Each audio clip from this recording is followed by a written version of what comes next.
రద్దు వల్ల దేశానికి భవిష్యత్తులో ఎలాంటి ఉపయోగం ఉంటుందో కానీ ప్రస్తుతం మాత్రం సామాన్యులు ప్రత్యక్ష నరకం చూస్తున్నారు. వరుసగా 3 రోజులు బ్యాంకులు పనిచేయకపోవడంతో మనీ కష్టాలు మరింతగా పెరిగాయి. ఏటీఎంలో నో క్యాష్ బోర్డులే ఎక్కువ కనిపిస్తున్నాయి. క్యాష్ ఉన్న ఏటీఎం సెంటర్లో మాత్రం కిలోమీటర్ పొడవునా క్యూ లైన్ కనిపిస్తోంది. హైదరాబాద్లో ఏటీఎంల వద్ద పరిస్థితిని మా ప్రతినిధి ప్రవీణ్ అందిస్తారు. 3 రోజుల నుండి బ్యాంకులు పనిచేయకపోవడంతో కూడా ఏటీఎం సెంటర్ల దగ్గర బారులు తీరినటువంటి జనాలు కూడా మనం స్పష్టంగా కనపడుతుంది. ఎందుకంటే నిన్న శనివారం కావడం, ఈరోజు ఆదివారం, రేపు భారత్ బంద్ నేపథ్యంలో కూడా బ్యాంకులు సెలవులు ప్రకటించడం జరిగింది. ఈ నేపథ్యంలోనే ఏటీఎం సెంటర్ల దగ్గర మాత్రము పెద్ద సంఖ్యలో ఇక్కడికి చేరుకొని వారు డబ్బులు డ్రా చేయడానికి మాత్రం నానా ఇక్కట్లు కూడా పడుతున్నటువంటి పరిస్థితి మనకు స్పష్టంగా కనపడుతుంది.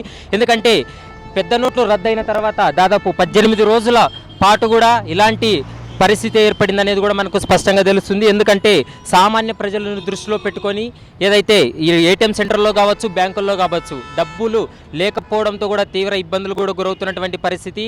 ఎందుకంటే గంటల తరబడి క్యూ లైన్లో నిలుచుకున్నా కూడా డబ్బులు వస్తాయో రావో తెలియని పరిస్థితి ఏర్పడింది. ప్రధానంగా ఏదైతే జూబ్లీహిల్స్, బంజారాహిల్స్, మాదాపూర్ ప్రాంతాల్లోనే ఇలాంటి క్యూ లైన్లు ఉంటే బస్తీ ప్రాంతాల్లో ఏ విధంగా ఉందో మనము అర్థం చేసుకోవచ్చు. ప్రధానంగా మనం ప్రస్తుతం ఇప్పుడు మాదాపూర్కి వెళ్ళే నీరూస్ దగ్గర యూనియన్ బ్యాంక్ ఏటీఎం సెంటర్ దగ్గర కూడా ప్రస్తుతం ఉన్నాం. క్యూ లైన్ కూడా చూడొచ్చు, దాదాపు గంటల తరబడి కూడా ఇక్కడ వెయిట్ చేసి వాళ్ళు డబ్బులు తీసుకోవాల్సినటువంటి పరిస్థితి ఏర్పడింది. ప్రస్తుతం క్యూ లైన్లో ఉన్నారు, వాళ్ళని అడిగి తెలుసుకునే ప్రయత్నం చేద్దాం. సరే చెప్పండి, ఈరోజు 18 రోజులుగా వస్తుంది పెద్ద నోట్లు రద్దయి, అయినప్పటికీ ఇప్పటి వరకు ఏటీఎం సెంటర్లు కానీ బ్యాంకుల వద్ద ఇలాంటి పరిస్థితి ఏర్పడింది. దీన్ని చూస్తే మీకు ఏమనిపిస్తుంది? ఇది చాలా బాధాకరమైన విషయం. యాక్చువల్లీ మోడీ గారు చేసింది మంచి పనే. కాకపోతే ఏంటంటే ఆయన ఇది కూడా సాఫ్ట్వేర్ అప్డేట్ చేసేసి అన్ని బ్యాంకుల్లోనూ సరైన డబ్బు వేసేసి అటు ఆ పని చేసుకుంటే ఇటు ఈ పని చేసుకుంటే మాకు కూడా ఏం ఇబ్బంది లేకుండా ఉంది. ఇప్పుడు ఇంతసేపు నుంచి 2000 రూపాయల కాగితం వస్తుంది. దానివల్ల ఓ ప్లేట్ టిఫిన్ చేయలేము, 2 పాల ప్యాకెట్లు తెచ్చుకోలేము, ఏం చేయలేము. 100 కాగితాలు ఎక్కడ దొరకట్లేదు.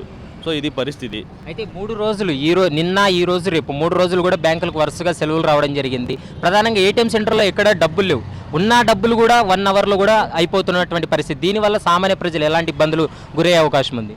చాలా ఇబ్బంది పడుతున్నారు సార్. ఒకళ్ళే సాఫ్ట్వేర్ అనే కాదు, లేకపోతే నార్మల్ పీపులే కాదు, చాలా కష్టపడుతున్నారు. ఇప్పుడు ఇక్కడ లైన్లో ఇంతమంది ఉన్నారు, వీళ్ళందరూ టిఫిన్ చేయకుండానే వచ్చారు మొత్తం అందరూ. సో ఇప్పుడు వీళ్ళు 2000 రూపాయలకి అవుతుంది, ఏ టిఫిన్ సెంటర్లో టిఫిన్ చేయగలరు?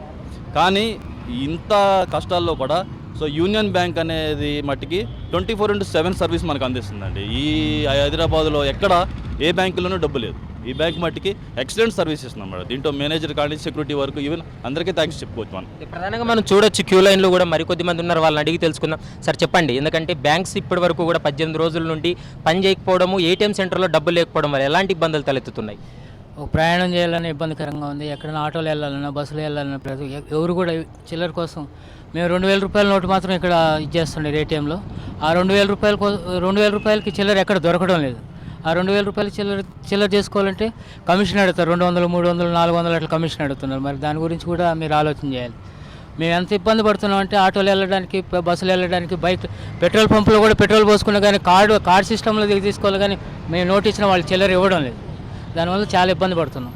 సార్ మీరు చెప్పండి, ఎందుకంటే ఆఫీసులు ఉంటాయి, గంటల తరబడి క్యూ లైన్లో కూడా వెయిట్ చేయాల్సినటువంటి పరిస్థితి. దీనివల్ల మీరు ఎలా ఇబ్బంది ఫేస్ చేస్తున్నారు? అయితే ప్రధానంగా ఏదైతే ప్రభుత్వం చెప్పింది 3 రోజుల్లో ఏదైతే రెక్టిఫై చేస్తామని చెప్పారు, ఈరోజు 18వ రోజు కొనసాగుతుంది, ఎలా అనిపిస్తుంది?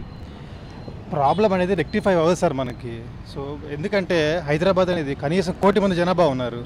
10 లక్షల మంది జనాభాను ఊహించుకొని ప్రాబ్లం ముందుకు తీసుకెళ్తుంటారు, కానీ 1 కోటి మందికి డైలీ హోమ్ నీడ్స్ అనేవి రావు. సో ఇవాళ నా పరిస్థితి అంటే ఇంట్లో కూరగాయలు లేవు, బియ్యం, ఇలాంటి వాటి కోసం నేను క్యూ నిలబడాల్సి వస్తుంది. సో ఇప్పుడు నాకు డబ్బులు వస్తే రావు కూడా గ్యారంటీ లేదు. వస్తే చిల్లర కోసం కిరాణా షాప్కి వెళ్ళి 1500 రూపాయలు ఖర్చు పెట్టాల్సి వస్తుంది. నాకు మీరు 500 మాత్రమే, అంటే నేను మళ్ళీ క్యూలోకి రావాలి, మళ్ళీ 2000 వస్తాయి. ఇదే పరిస్థితి కొడుతుంది. కేంద్రం తీసుకున్నటువంటి నిర్ణయం అభినందనదాయకమైనప్పటికీ కూడా ఏదైతే 18 రోజులు గడుస్తున్నప్పటికీ ఏటీఎం సెంటర్ల దగ్గర ఇలాంటి పరిస్థితి ఏర్పడింది. ఖచ్చితంగా దీన్ని రెక్టిఫై చేసే దిశగా కూడా ఆర్బీఐ కానీ కేంద్ర ప్రభుత్వం కానీ నిర్ణయం తీసుకోవాలంటూ కూడా ఇక్కడ ఉన్నటువంటి సామాన్య ప్రజానీకం కూడా చెప్తున్నటువంటి పరిస్థితి. అయితే వరుసగా 3 రోజులు బ్యాంకులకు సెలవు రావడంతో మరింత ఇబ్బంది తలెత్తినటువంటి పరిస్థితి. ఏటీఎం సెంటర్లు ఇప్పటికే దాదాపు మనం ఈ చుట్టుపక్కల చూసినట్లయితే దాదాపు 20 ఏటీఎం సెంటర్లో కూడా ఎక్కడే కానీ no cash, out of service బోర్డులు పెట్టడంతో తీవ్ర ఇబ్బందులు కూడా గురవుతున్నారు. ఉన్నటువంటి ఏటీఎం సెంటర్ దగ్గర మాత్రము కిలోమీటర్ల పొడవునా కూడా లైన్లు ఉన్నాయి. దీనివల్ల చాలా ఇబ్బందులు తలెత్తే అవకాశాలు ఉన్నాయి. కాబట్టి ఖచ్చితంగా ఏటీఎం సెంటర్లో డబ్బులు నింపే విధంగా చర్యలు చేపట్టాలనేది మాత్రం ప్రధాన డిమాండ్ వినిపిస్తుంది. కెమెరా పర్సన్ రాజుతో ప్రవీణ్ కుమార్, హెచ్ఎం టీవీ, హైదరాబాద్.